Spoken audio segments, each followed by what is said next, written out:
Ravi had been waiting for this house for months. After years of renting small apartments in crowded areas, he finally saved enough to buy a little home in a quiet neighborhood.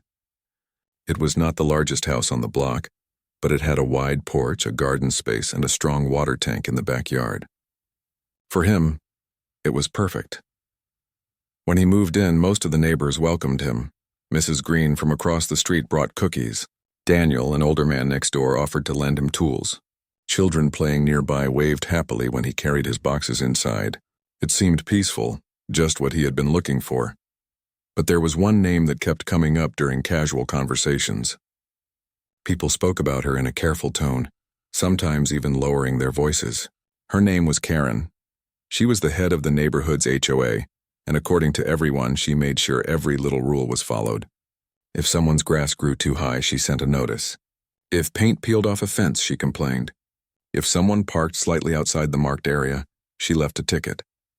At first, Ravi thought people were exaggerating. Every community had at least one strict person. He decided he would be polite and stay away from problems.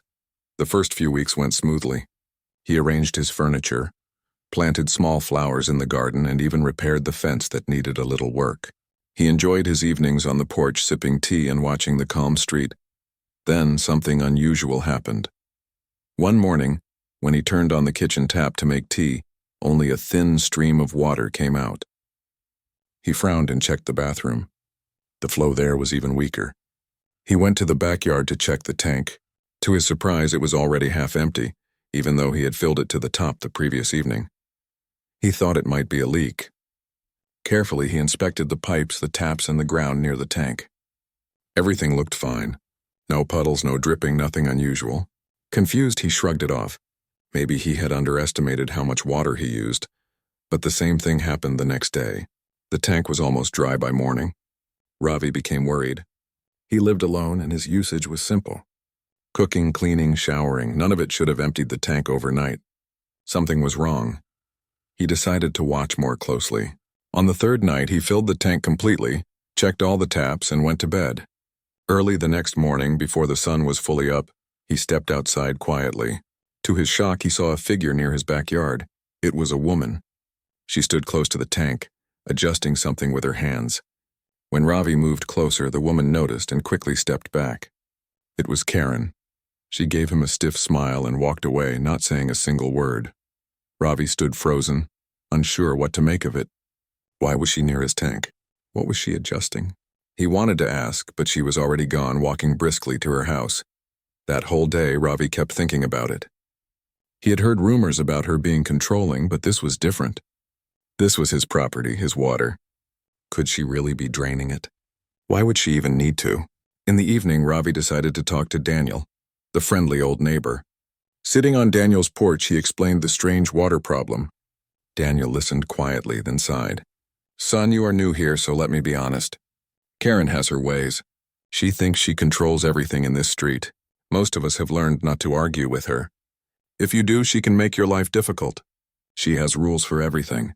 Notices, complaints, fines. She even calls meetings and makes us sit through hours of her lectures. Ravi leaned forward. But why would she touch my water tank? Daniel gave a nervous laugh. You will not believe it, but she has done it before. Some houses had their water used strangely, and no one dared question her. She says it is for community needs, but what that really means only she knows. Ravi was stunned. Community needs? That sounded absurd. How could one person decide who used whose water? It did not make sense. But Daniel's tone was serious and his eyes carried the weight of someone who had lived under Karen's rules for too long. For a few days, Ravi tried to ignore it. But the problem grew worse. Sometimes his tank was completely drained by morning. He had to carry buckets of water from Daniel's house just to cook rice or wash dishes. He felt helpless. One evening, after running out of water completely, he sat on his porch, frustrated. He thought about confronting Karen directly, but everyone's warning rang in his head. She had power in the HOA. If she decided to make his life hard, she could bury him under endless notices and complaints. Finally, Ravi decided on another approach. If she was really taking his water, he needed proof. Quietly, he bought a small camera and fixed it near the backyard, hidden behind a plant pot. He made sure it was aimed directly at the water tank. That night he filled the tank completely, checked all the taps, and went to bed. The next morning, he woke early and checked the footage. His heart raced as the video played. At around 3 in the morning, the camera clearly showed Karen walking into his backyard. She carried a long hose and connected it to his tank. She twisted the valve, then stretched the hose out of his yard. Ravi's eyes widened. The hose did not stop at her house. It went down the street. Curious and alarmed, he followed the recording carefully. By morning, several houses down the street seemed to have water running from the same hose. His tank was feeding not just Karen, but multiple houses. Ravi sat back in shock. His water tank was being used for the entire street. No wonder it emptied so quickly. The discovery left him angry, but also strangely curious. Why would Karen do this? Was there a bigger reason behind it? Did the whole street know they were using his water? Or were they as much in the dark as he had been? He could not stay quiet any longer. But if he acted without planning, Karen could turn the entire neighborhood against him. He had seen how people avoided speaking ill of her, almost as if they feared her. That evening, he walked past the houses casually, observing the hose. It was cleverly hidden under bushes and garden edges, almost invisible unless someone looked carefully. He wondered how long this had been going on. Days, weeks, months. As he passed Daniel's house, he thought of telling him. But something held him back. If Daniel got involved, Karen might punish him too. Ravi realized he had to handle this carefully, step by step. That night, lying in bed, he felt restless. His water was being stolen, and his neighbors were unknowingly drinking and cooking from it. The unfairness of it burned inside him. At the same time, a thought crept into his mind. If Karen had gone to such lengths, maybe there was something larger at play. The first battle had begun. He had discovered the truth. The question now was what to do with it. Ravi could not stop thinking about the video footage. Every time he closed his eyes, he saw Karen sneaking into his backyard with that hose. It was not only shocking, but also insulting. He had worked hard to save money, buy this house, and settle down in peace. Now his peace was gone, drained along with his water. He knew he had to act, but rushing into a fight would be dangerous. Karen had power through the HOA. She could send fines, raise complaints, or make trouble for him in countless small ways. He had seen how the neighbors avoided her. Even when she passed by, people either lowered their eyes or forced fake smiles. Ravi decided to investigate quietly. He wanted to know how big the problem really was. He also wanted to understand why Karen was doing this. The next night, he stayed awake. Around midnight, he slipped outside and followed the path of the hose with a flashlight in his hand. He kept the light low so no one would notice. The hose stretched along the fence line, then disappeared under thick bushes. He walked slowly, crouching when cars passed. After about 20 steps, the hose branched off into smaller lines. Each smaller line disappeared into a neighbor's yard. Ravi counted 6 houses in total, all connected to his tank. His heart sank. This was bigger than he had thought.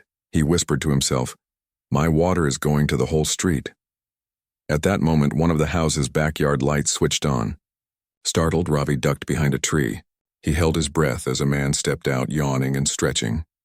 The man filled a jug from a tap connected to the hose and went back inside. Ravi realized the man had no idea the water was stolen. He was just using what was available in his backyard. Ravi returned home with a heavy heart. Now he knew the truth. Karen had secretly connected several houses to his tank, and those families believed the water was simply a part of their supply. They probably never questioned it. The question was why. The next morning, Ravi tried to act normal. He waved at Mrs. Green, greeted Daniel, and even nodded politely when Karen walked by with her clipboard. She glanced at him sharply as if checking whether he suspected anything. Ravi forced a calm smile, though inside he burned with anger. Later that day, he visited Daniel again. Without revealing too much, he asked, "Daniel, have you ever had water issues here?" Daniel sighed. "Sometimes the supply is irregular. Our old pipes are weak. Karen says she has ways to make sure everyone gets water, but I do not know what that means." Ravi felt a chill, so Karen was pretending to be some kind of savior, managing water for the street. But she was doing it with his tank. He wanted to tell Daniel the truth, but stopped himself. If Daniel knew, he might confront Karen or spread the news too quickly. Ravi needed more proof and a solid plan. That evening, he checked his hidden camera again. As expected, Karen came back at night. She moved quickly, checking the hose connections and adjusting the valve. She looked confident, almost proud, like someone managing her own system. Watching her, Ravi realized she was not doing it for herself alone. She wanted control. She wanted the street to depend on her. By controlling the water, she controlled the people. Days turned into a week. Ravi observed carefully. Every night Karen visited. Every day the hose carried water from his tank to 6 other houses. None of the families seemed to notice. They believed their taps worked as usual. Only Ravi knew the truth. He started keeping notes. He wrote down the time Karen came, how much water was drained, and which houses used it. He began calculating how quickly his tank emptied and how much each house must have consumed. His notes grew into a thick journal, but keeping notes was not enough. He needed allies. One afternoon, he saw Mrs. Green across the street carrying grocery bags. He hurried over to help. She thanked him warmly and invited him in for tea. Sitting in her living room, Ravi decided to test the waters. "Mrs. Green," he said gently, "do you ever feel your water supply here is unusual?" She frowned. "Unusual? Not really. We get water every day. Karen says she keeps things managed for the community. She's strict, but she helps." Ravi nodded slowly. Her words confirmed his suspicion. The families thought Karen was their helper. They did not know she was stealing his supply to keep her image strong. That night, Ravi lay awake thinking. If he accused Karen now, no one would believe him. They would say she had always helped them. They might even think Ravi was lying to cause trouble. He needed to show them proof in a way they could not deny. The next step came to his mind. He had to follow the hose all the way to the source. In daylight, carefully. The following Sunday, when most neighbors were busy indoors, Ravi put on a hat and sunglasses to look casual. He walked along the street with a small notebook, pretending to check his garden fences. Slowly, he traced the hose again. He found the main connection point near Karen's yard. From there, it split into 6 smaller lines, each running toward a different house. He crouched and studied the fittings. They were professional, not just tied with tape. Karen had done this carefully, probably over months. As he examined the connections, he noticed something strange. A small label on the pipe near Karen's yard read, "Emergency Supply Line." His eyes widened. This meant Karen had not only connected his tank, but had disguised it as some kind of official system. If neighbors saw the label, they would think it was part of the community design. Clever and dangerous. Ravi realized he was up against more than simple theft. He was facing a plan built on lies, one that made Karen look powerful and generous while making him the silent victim. That evening, he sat on his porch and thought hard. Should he go to the city office? Should he call the water company? Or should he gather more evidence and then show the neighbors all at once? As he was thinking, Karen passed by. She stopped and gave him a long look. Her eyes narrowed slightly, as if she sensed he was planning something. Then she smiled, but it was not a friendly smile. It was the kind of smile that warned him not to step out of line. Ravi held her gaze, forcing himself not to look away. Inside, he felt a storm building. He knew this battle had only begun. That night, he made a decision. He would not rush. He would collect undeniable proof. He would show everyone how Karen had deceived them. And when the truth came out, she would not be able to hide behind her rules or her clipboard. The quiet investigation had started. The water thief believed she was in control, but Ravi was watching her every move. The days felt longer for Ravi after he discovered the truth. Every morning when he saw his half-empty tank, anger returned. Yet he forced himself to remain calm on the outside. He smiled politely at neighbors, nodded at Karen when she passed, and behaved as though nothing was wrong. Inside, though, his mind was racing. He had collected enough proof for himself, but not enough to convince others. A few short videos and notes would not be strong enough against Karen's influence. The neighbors trusted her. They believed she was helping them. He had to think carefully about his next move. Ravi decided to increase his surveillance. Instead of one hidden camera, he placed 3. One near the tank, one along the fence line, and one near the main connection point close to Karen's yard. Each night he checked the recordings. Each night he saw Karen moving quickly, inspecting the hoses, turning valves, and checking her system. One evening he saw something that made his jaw tighten. On the footage, Karen was not alone.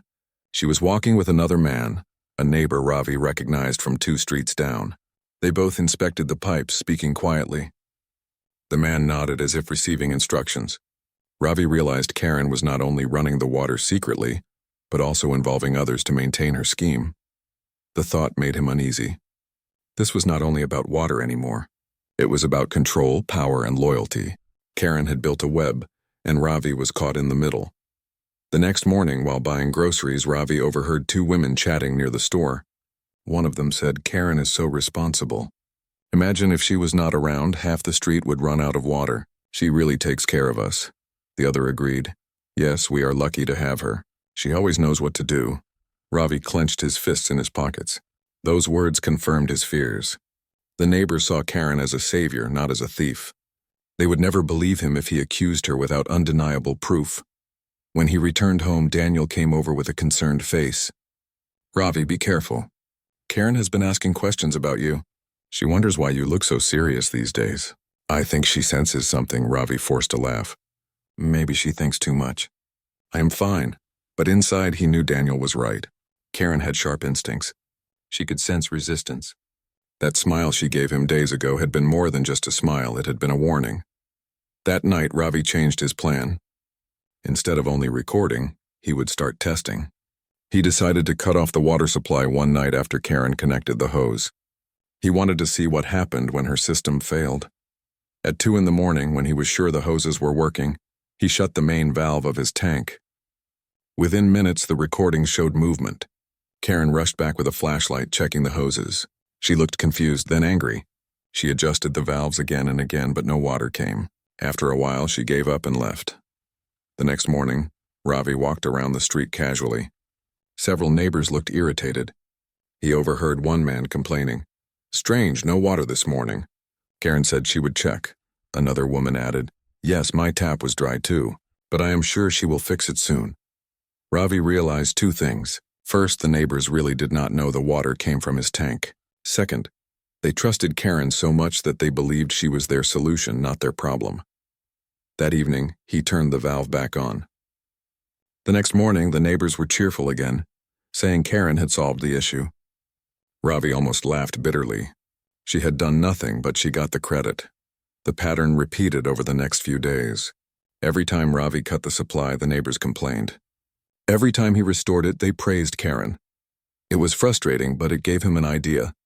If he could show them the direct connection, the truth would be impossible to deny. He began planning a demonstration. One afternoon, Daniel visited again. Ravi finally decided to trust him with part of the truth. He did not reveal everything but said, "Daniel, what if the water we get is not really what we think? What if it comes from one place and Karen is only pretending to manage it?" Daniel looked surprised. "What do you mean? Do you know something?" Ravi hesitated, then said carefully, "I think Karen has built a system that is not hers. She takes credit, but it is not her supply. If I prove this, will you support me?" Daniel rubbed his chin. "I have lived here long enough to know Karen is not always honest. If you have proof, I will stand with you. But be careful. She will not forgive you if you expose her." Those words gave Ravi courage. At least he had one ally now. That night, Ravi prepared his biggest test yet. He attached a bright dye to his water tank. The dye was safe, but it would turn the water light blue. He wanted to see if it appeared in the neighbors' taps. If it did, they could no longer deny the source. The next morning, as people used their water, voices of surprise echoed across the street. "Why is the water blue? What happened to the supply? Is it safe?" Within minutes, Karen was outside, pretending to investigate. She assured everyone it was nothing serious and that she would handle it. But Ravi stood quietly at his porch, watching the panic spread. He knew the dye had reached every connected house. The truth was now seeping into their kitchens and bathrooms. Later, Daniel came over with wide eyes. "Ravi, the water in my house turned blue. Are you behind this?" Ravi nodded slowly. "Yes, and this proves what I said. The water is coming from my tank. Karen is not the provider. She is stealing it." Daniel's face hardened. "Then we must show this to everyone." But before they could act, Karen arrived. She walked straight to Ravi's porch with her clipboard in hand. Her voice was calm but firm. "Ravi, we need to talk." Ravi looked at her, his heart steady. For the first time since moving in, he did not feel nervous. He had proof, he had a witness, and he was ready. Karen leaned closer, lowering her voice so others could not hear. "I know what you're doing. Stop it. You do not understand how things work here. If you continue, you will regret it. Ravi met her eyes. I understand more than you think. This is not your water, and soon everyone will know. For a brief moment, Karen's calm mask slipped. Anger flashed in her eyes, sharp and cold. Then she smiled again, but the smile was thinner this time. She turned and walked away without another word. Ravi exhaled deeply. The storm was coming. Karen would not back down easily, but he had made his choice. The rising tension could no longer be hidden. The street would soon learn the truth, and Karen's power would finally be tested. The neighborhood was unsettled after the blue water incident. For the first time in years, people began to question Karen.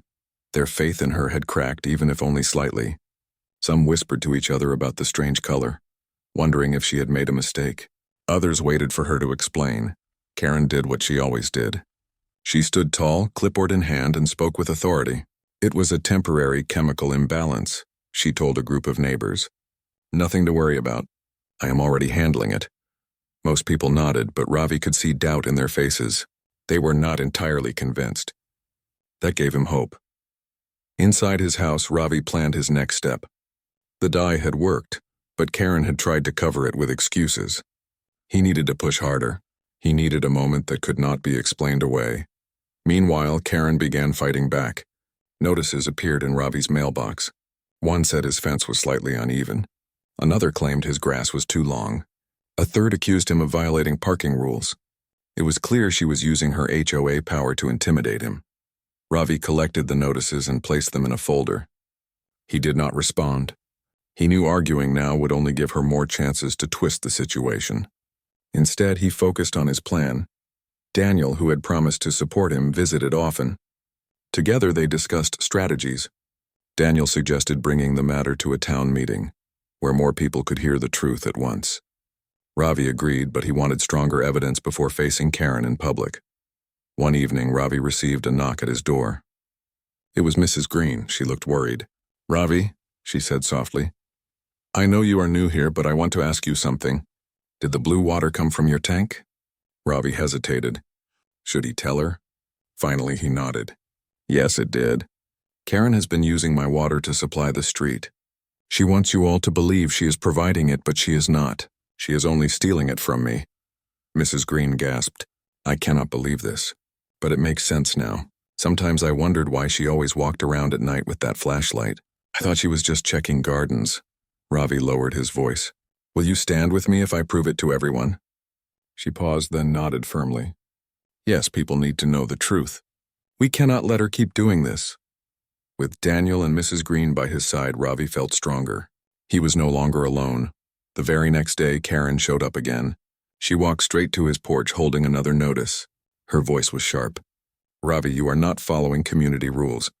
If you keep ignoring these notices, I will have to call for a penalty." Ravi met her eyes calmly. "Karen, you can write as many notices as you want, but the truth will come out soon. You are not as untouchable as you think." Karen's smile tightened. "Be careful, Ravi. You are new here. You do not understand how things work." Ravi stood tall. "I understand enough. I know where the water comes from, and soon everyone will know too." For the first time, Karen did not answer. She simply turned and walked away quickly, her steps sharper than usual. That night, Ravi noticed something new on his camera footage. Karen was not alone. Two men he did not recognize were helping her check the pipes. They looked like workers carrying tools. It seemed Karen was preparing for something. Maybe she wanted to change the system before Ravi exposed her. Ravi realized time was running out. He needed to act soon before she erased all evidence. The next morning, he called Daniel and Mrs. Green to his house. He showed them the footage of Karen and the workers. He explained how the hoses ran from his tank to 6 other houses. He even opened his journal, filled with notes of water levels and times. Daniel looked serious. "This is enough. We should call a neighborhood meeting. If you show this to everyone at once, she cannot escape." Mrs. Green agreed. "Yes, people are already suspicious after the blue water. If you show them proof, they will listen." Ravi nodded. It was decided. The confrontation would happen in public, where Karen could not twist the story. Later that week, the HOA meeting was scheduled in the community hall. Ravi prepared carefully. He gathered his footage, his notes, and even filled a clear container with dyed water to demonstrate. He wanted the neighbors to see the connection with their own eyes. On the evening of the meeting, the hall filled quickly. Neighbors sat in rows chatting softly. Karen stood at the front with her clipboard, smiling confidently. She began with her usual speech about rules and community standards. Ravi sat quietly, waiting for his moment. Finally, when the floor opened for concerns, Ravi stood. His voice was steady. "I have something important to share with everyone. It is about the water supply." The room grew silent. Karen's smile flickered. She spoke quickly. "Ravi, this is not the time for personal issues. If you have a complaint, you can submit it formally." Ravi shook his head. "This is not a personal issue. It affects the whole street, and everyone deserves to know the truth." He walked to the front, holding up his container of dyed water. "Last week, many of you noticed your water turned blue. You thought Karen was managing it, but the truth is that water came from my tank." Gasps filled the room. Neighbors looked at each other in confusion. Ravi continued. "Karen has connected hoses from my tank to your houses. Every drop you use is being stolen from me. She takes credit for giving you water, but it is my supply all along." Karen stepped forward quickly. "That is a lie. He is trying to confuse you. Do not listen to him." But Ravi was ready. He pulled out his laptop and connected it to the projector. The footage from his hidden cameras played on the screen. The room watched as Karen appeared on the video, connecting hoses in the dark, adjusting valves, and leading workers.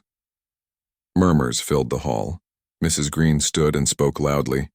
"I saw the blue water in my own house. What Ravi says is true." Daniel added, "I have lived here long enough to know Karen is not honest. This proof cannot be denied." Karen's face turned pale, then red with anger. She tried to speak, but the voices of the neighbors rose around her. "Is this true? Why would you do this?" "We trusted you." Ravi stood silently, letting the evidence speak. For the first time since he had moved into the neighborhood, Karen's power was shaken. The confrontation had finally begun, and the balance of the street was about to change forever. The morning sun spread across the quiet street as Ravi stood near his water tank, looking at the steady flow of water it now gave to his home. For the first time in months, he did not have to worry about whether the tank was empty or full. The locks were strong, the new piping system was secure, and the monitoring devices he had installed gave him updates every few hours. Still, he felt that something larger was left unfinished. Karen had finally been exposed, and her secret practice of draining his water tank for the entire street had been stopped. Yet Ravi could not ignore the fact that the entire neighborhood had silently benefited from his water.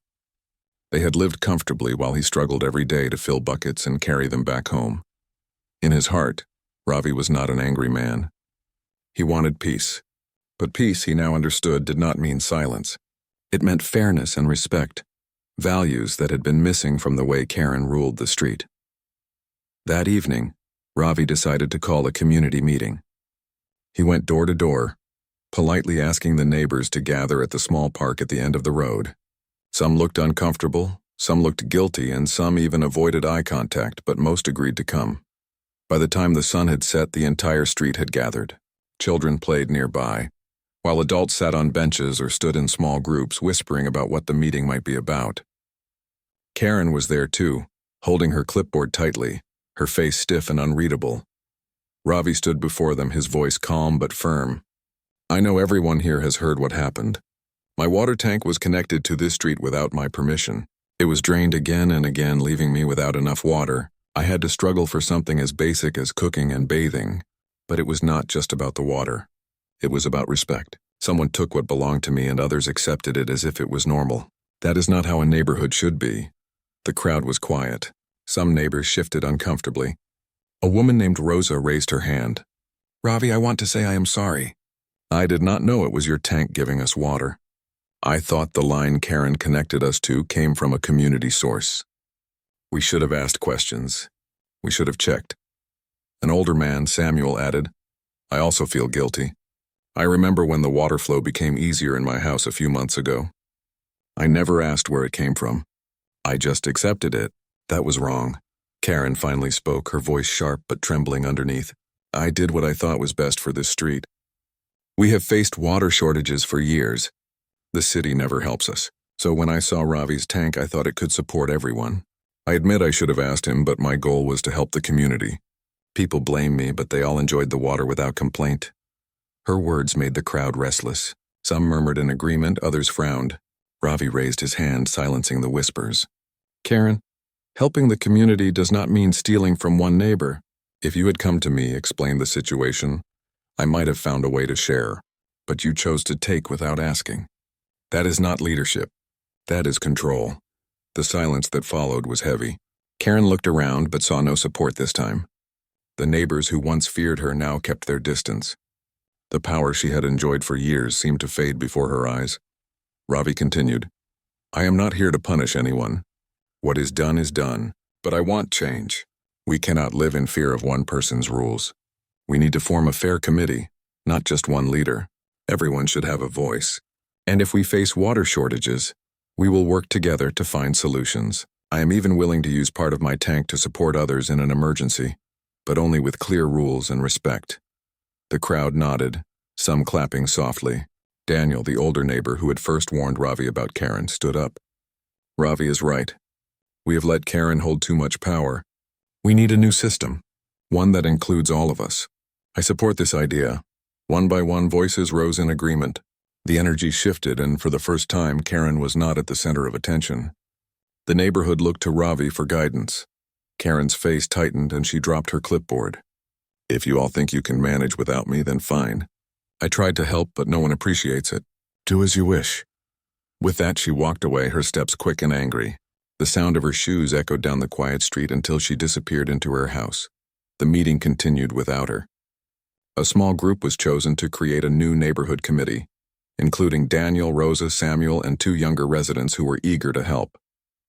Ravi was asked to join as well, though he hesitated. I am new here, he said. I do not know everything about this place yet, but the neighbors insisted. You brought truth and fairness, Samuel said. That is what we need. Finally, Ravi agreed. Over the next few weeks, the changes began. The committee set simple rules about water use, trash collection, and neighborhood maintenance. Instead of one person deciding everything, discussions were open and decisions were made together. People felt more comfortable sharing ideas and concerns. Ravi also suggested a long-term solution for the water problem. He had studied engineering in college, and he knew about rainwater harvesting systems. He explained how they could set up shared tanks to collect rainwater from rooftops, filter it, and use it during shortages. The neighbors were excited, and many volunteered to help build the system. Working together brought the street closer than ever before. Children carried small tools. Adults worked side by side, and laughter filled the air. What had started as a problem of stolen water now became an opportunity for unity. Karen, however, kept to herself. She rarely came outside, and when she did, she no longer gave orders or carried her clipboard. Some neighbors felt sorry for her, others felt relieved. Ravi, though, held no grudge. One day, he left a small note at her doorstep. It read, You still have a place in this community if you choose to work with us, not against us. He did not know if she would ever accept, but he believed in offering kindness. Months passed and the neighborhood flourished. The rainwater system was complete, and the street had more water security than before. The committee met regularly, and everyone had a chance to speak. People planted flowers, painted fences, and organized small festivals. What once felt like a tense and divided street now felt like a true community. Ravi often stood by his water tank, remembering how it all began. The tank that had once been a source of stress and frustration had become a symbol of change. Because of it, hidden truths came to light, and fairness replaced fear. One evening, as the sun set and the street filled with the sound of children laughing, Ravi smiled to himself. He had not only found a home, but also helped build a neighborhood where everyone looked out for each other. And though the memory of Karen's actions still lingered, it was no longer a shadow. It was a lesson, a reminder that respect and honesty are the true foundations of any community. For the first time since moving in, Ravi felt fully at peace.